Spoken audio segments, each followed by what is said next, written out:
organization that works on food systems, building a stronger, more healthful, just and sustainable food system. And we do things in lots of different ways. We work on community celebrations and bringing people together around food and showcasing all of the wonderful opportunities to eat more locally, eat more sustainably, bringing information to people about why that's important and what they can do about it.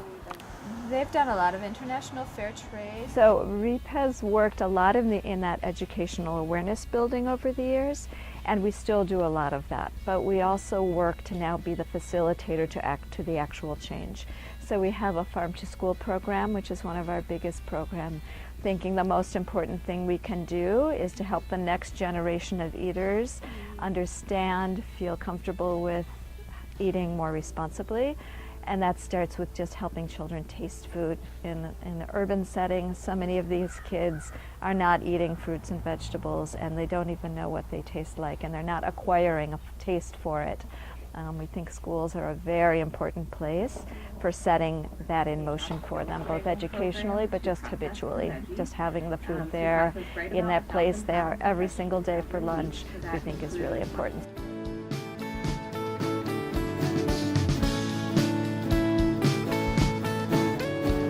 We also do a farm to restaurant program.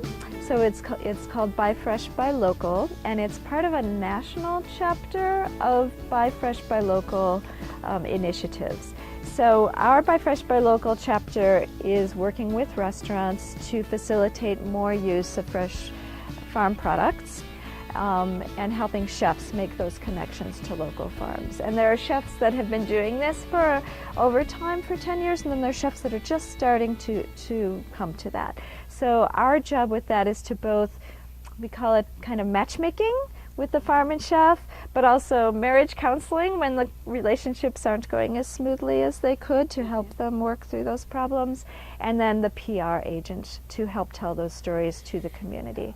What has also been exciting about that program, it's kind of trickled out of just being restaurants, and the local hospitals and healthcare institutions are also starting to come on board and wanting to be part of this. We get calls from farmers all the time, and then our process with them is very much like it is with the restaurants, is we just want to learn. So what do you grow? How much do you grow? What are your prices? What would your delivery arrangements look like?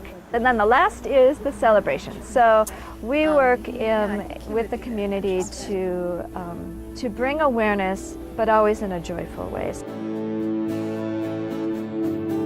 So our celebrations, we do a big festival in the fall called the Food for Thought Festival. That's every September. This will be our 15th year doing that. And it's a way of showcasing what is. And the nonprofits and the farms and the restaurants, we all come together for a day, and 3,000 to 5,000 people come and learn and taste and explore. We do a wonderful event every spring called Burgers and Brew, and it's about beer and hamburgers, and it's out at a local brewery, and about 1,400 people join us that day, and the chefs come and grill, and the brewers bring the beer, and it's really, again, just about showcasing the farmer-chef connection.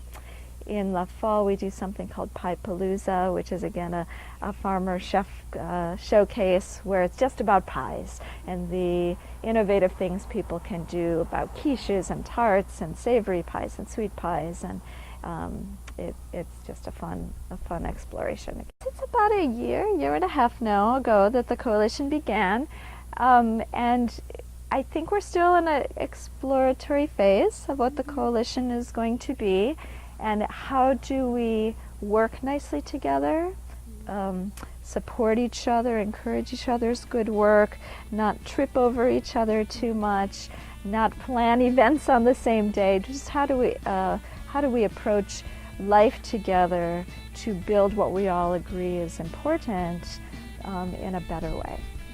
And I think that the focus of the coalition has primarily been that the meetings have been always to bring, highlight a program every meeting. There's opportunities for 1 or 2 programs to just talk more about what they're doing so that we're all more aware of what's going on, and then just have time to talk. I haven't planted them in years, they just reseed.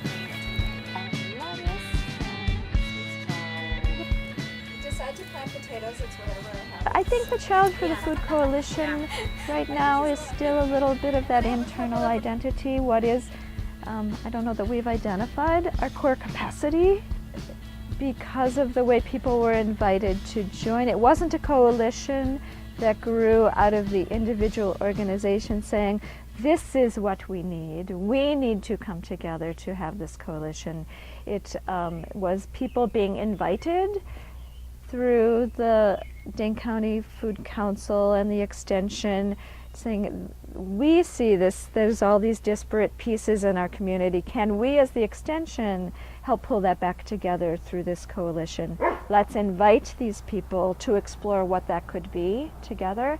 And we're just still clearly in that exploration phase. So that I think is still the challenge a little bit of the coalition, is the clarity of why and what we try to get.